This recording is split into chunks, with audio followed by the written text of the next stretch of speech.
मजीद में कम से कम 25 आयतें हैं जिसमें लिखा है शिफा, शिफा मतलब सिफारिश, वसीला हराम है।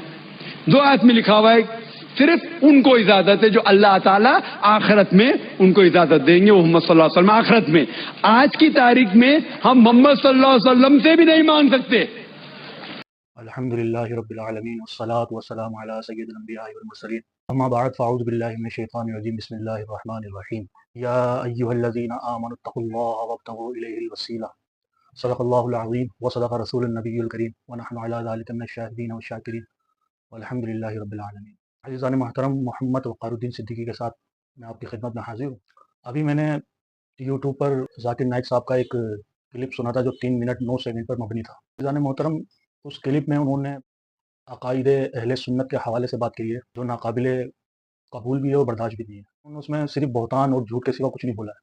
उन्होंने मज़ारात औलिया के भी बारे में बात करी, मज़ारात औलिया पर जाना गुनाह भी है, हराम भी है, पता नहीं क्या क्या उन्होंने बातें करी है। लेकिन एक बात उन्होंने उसमें करी, कहा कि वसीला लेना जो है वो हराम है, स्पेशली इस दुनिया में। और 25 आयतों का उन्होंने जिक्र किया कि 25 आयतें हैं कुरान में जिसमें वाज़े तौर पर लिखा हुआ है कि वसीला हराम है। हालांकि ये उनकी जवानी का क्लिप था, जाहिर सी बात है वीडियो से भी पता चल रहा है कि वो जवानी में उन्होंने बयान दिया था। और इस बयान को दिए हुए मेरे नज़दीक कम से कम 15 से 20 साल तो हो गए हैं, जहाँ तक मेरा ख्याल है, गालिबन 15 साल तो हो गए। उन्होंने 25 आयतों को कहा कि भाई 25 आयतें हैं कुरान में, लेकिन एक आयत भी पेश नहीं करी। होना तो यूँ चाहिए था कि कम से कम 25 में से 2 से 3 आयतें तो पेश कर देते, लेकिन उन्होंने एक आयत भी पेश नहीं करी। वो पेश क्यों करेंगे वो, क्योंकि 25 आयतें है ही नहीं कुरान में वसीले के हवाले से। जो आयत मैंने शुरू में तिलावत की है, इसमें अल्लाह ताला जल्ल जलालहू इरशाद फरमाता है, या अय्युहल्लज़ीना आमनुत्तक़ुल्लाहा वब्तग़ू इलैहिल वसीला, ए ईमान वालो, अल्लाह से डरो और उसकी राह में वसीले तलाश करो या वसीले ढूंढो। मेरे मोहतरम प्यारे भाइयों, इसमें वाज़े तौर पर वसीला लेने का जिक्र है और कुरान है ये। वाज़े तौर पर अल्लाह ताला ने फरमाया कि ए ईमान वालो, अल्लाह से डरो, उसकी राह में वसीले ढूंढो। अब यहाँ पर अल्लाह ताला ने किसी चीज़ का जिक्र नहीं फरमाया। मिसाल के तौर पर ये नहीं फरमाया कि फ़लाँ का वसीला ले लेना, फ़लाँ का वसीला ले लेना, ये नहीं फरमाया, बल्कि आम तौर पर यही कहा, या अय्युहल्लज़ीना आमनू, ए ईमान वालो, आमनुत्तक़ुल्लाहा वब्तग़ू इलैहि वसीला, कि मेरी राह, मुझसे डरो और मेरी राह में वसीले तलाश करो। यहाँ पर उलमाए रब्बानीयीन जो हमारे मुफस्सिरीन गुजरे हैं, उन्होंने यहाँ पर अंबिया सालिहीन का वसीला लेना मुराद लिया है कि आप अंबिया का वसीला पेश कर सकते हैं, बुजुर्गान दीन का वसीला पेश करते हैं, या वो मुकर्रब चीज़ जो अल्लाह ताला जल्ल जलालहू की बारगाह आलिया मुक़द्दसा में मकबूल है, एक्सेप्टेबल है, उनको आप वसीला पेश करते हैं अपनी दुआओं में कि अल्लाह हमारे को अंबिया के वसीले से ये अता फरमा, फला बुजुर्ग के वसीले से ये अता फरमा। सहाबा कराम का वसीला भी पेश करते हैं, ताबईन का वसीला भी पेश कर सकते हैं, तबा ताबईन का वसीला भी पेश कर सकते हैं। यानी जिसका आप चाहें, जो अल्लाह की राह में मकबूल हो, कुरान मजीद कुरान रशीद मकबूल तरीन किताब अल्लाह का कलाम है, इसका वसीला भी आप पेश कर सकते हैं। यानी वो मकबूल चीज़ जो अल्लाह ताला जल्ल जलालहू की बारगाह में भी मकबूल है, उसका वसीला आप अल्लाह की बारगाह में पेश कर सकते हैं। अब यहाँ पर जब हम ये बात करते हैं, मुफस्सिरीन किराम का हवाला देते हैं कि भाई मुफस्सिरीन किराम ने इस आयत से इन चीज़ों को मुराद लिया है, तो बहुत से लोग हैं, बहुत से उलमा हैं जिनको ये मनोड़ पैदा हो जाता है कि यार ये क्या है बात है, आप जो है अपने नेक अमाल का वसीला पेश कर सकते हैं। जैसे सऊदी अरबिया के मुफ्तियों ने भी यही फतवा दिया कि इस आयत से मुराद अपने नेक अमाल का वसीला आप पेश कर सकते हैं। अज़ीज़ान मोहतरम, हम चलें ठीक है, ये बात हम मान लेते हैं कि हम अपने नेक अमाल का वसीला पेश कर सकते हैं, लेकिन गारंटी कौन लेगा कि हमारा कोई नेक अमल अल्लाह की बारगाह में मकबूल है। मिसाल के तौर पर हम नमाज़ पढ़ते हैं, रोज़े रखते हैं, ज़कात देते हैं, हज करते हैं, या कोई भी नेक अमल करते हैं, कुरान मजीद कुरान रशीद की तिलावत करते हैं, या दुरूद शरीफ पढ़ते हैं, गारंटी नहीं है हमारे पास कि ये अल्लाह ताला जल्ल जलालहू की बारगाह में मकबूल है। गारंटी नहीं है। हाँ, एक उम्मीद है अपने रब्बुल आलमीन से कि शायद अल्लाह ताला ने इसको कबूल कर लिया होगा, लेकिन हमारे पास इसकी गारंटी नहीं है।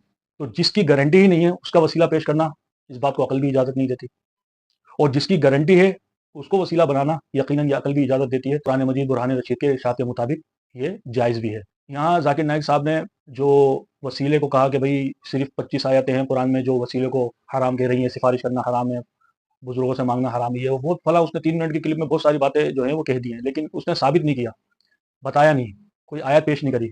जो मैंने आपके सामने आयत कोट की है, इसमें वाज़ेह बयान है कि अल्लाह ताला जल्ल जलालहू के राह में आप किसी नेक सालेह को वसीला बना सकते हैं, चाहे वो दुनिया में मौजूद हो, चाहे वो विसाल फरमा चुका हो। उसका दुनिया में रहना भी अल्लाह ताला की बारगाह में मकबूलियत था, और दुनिया से जब वो चला गया अपने मज़ार शरीफ में आराम फरमाए, तब भी उनका वसीला हम अल्लाह की बारगाह में पेश कर सकते हैं। तो इसलिए ये कहना कि वसीला हराम है, गुनाह है, ये कहने के लिए आपको दलील लानी पड़ेगी, हदीस से लानी पड़ेगी, कुरान मजीद बुरहान रशीद से लानी पड़ेगी, जो कि आपके पास इंशाअल्लाह ताला क़यामत तक नहीं आएगी। क्योंकि वसीला यहाँ पे भी आप ले लें कि हर चीज़ किसी न किसी वसीले से मौजूद है। हर एक चीज़ का जो वजूद है किसी न किसी ज़रिए से मौजूद है। औलाद हैं तो माँ बाप के ज़रिए से हैं, روزی ہے تو سیٹ کے ذریعے سے ہے، بات سمجھیں میری آپ؟ تو یہ وسیلہ لینا جو ہے، وسیلہ عربی کا لفظ ہے، اس کو اردو میں کہتے ہیں ذریعہ. تو ہر ایک چیز جو ہے وہ اللہ تعالیٰ جل جلالہ کی بارگاہ میں کسی نہ کسی ذریعے سے دی جاتی ہے. میں یہ نہیں کہنا چاہتا کہ آپ اللہ تعالیٰ سے ڈائریکٹ نہیں مانگ سکتے، نہیں، آپ اللہ تعالیٰ سے ڈائریکٹ بھی مانگ سکتے ہیں، ڈائریکٹ مانگنا بھی بالکل جائز ہے. لیکن اگر کوئی مسلمان کسی بزرگ کا یا کسی نبی کا یا کسی صحابی کا یا قرآن مجید برہان رشید کا وسیلہ پیش کرتا ہے تو اس کو ہم غلط نہیں کہیں گے، اس کو ہم یہی کہیں گے کہ بھائی اس کا عمل قرآن کے مطابق ہے، اس کا عمل پیارے آقا صلی اللہ علیہ وسلم کی تعلیمات کے مطابق ہے. اور وسیلہ لینا یہ انبیاء کی بھی سنت ہے، صحابہ کی بھی سنت ہے، اور اولیاء کاملین کی بھی سنت ہے. سمجھانا میں آپ کو یہی چاہتا تھا کہ وسیلہ دین اسلام میں بالکل جائز ہے اور حرام نہیں ہے. یہ اتنا بڑا اسکالر ہے، اس کا جو ہے وہ تحقیقی اتنی کمزور ہے کہ اس کو یہی نہیں پتا کہ وسیلہ بولتے کس چیز کو ہے. حالانکہ جب یہ اس نے 3 منٹ 9 سیکنڈ کا جو بیان ریکارڈ کروایا ہے، یہ بھی تو مائک کے ذریعے کروایا ہے نا، مائک اس کا وسیلہ بنا. بات سمجھیں میری آپ؟ تو وسیلہ کسی بھی لحاظ سے ناجائز نہیں ہو سکتا. یقیناً میری بات آپ کے سمجھ میں آ چکی ہوگی. انشاءاللہ تعالیٰ میں اس ویڈیو پہ اور بھی بات کرنا چاہتا ہوں، لیکن وقت اجازت نہیں دیتا مجھے. مختصراً ویڈیو بنانے کا مقصد یہی تھا کہ اس فتنوں سے بچا جائے.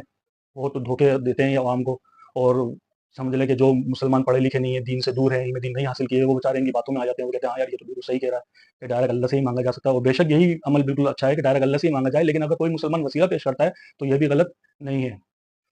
انشاءاللہ تعالیٰ نئی ویڈیو کے ساتھ انشاءاللہ تعالیٰ میں ضرور آپ کو ملوں گا. اللہ تعالیٰ نے چاہا تو انشاءاللہ تعالیٰ ضرور اس ویڈیو پہ اور بھی بات کرنی ہے مجھے، لیکن انشاءاللہ تعالیٰ ضرور ملوں گا.